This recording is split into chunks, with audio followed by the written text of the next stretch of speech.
Hello and welcome. Now, one of the key aspects of being able to stay in touch with everyone who is on your team is to be able to access your mobile device and to access Trello on it.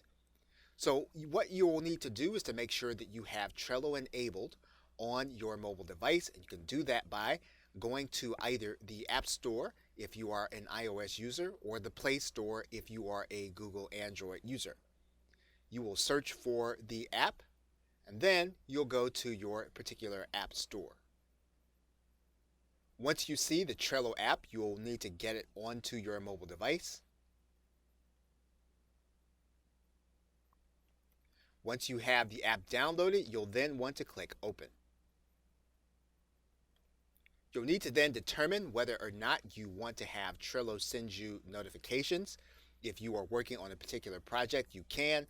If you are just working in general, then you do not have to have Trello to send you applications on your mobile device. Once you have the app on your mobile device, you will then have access to all of the board and activity just as you have it on your desktop.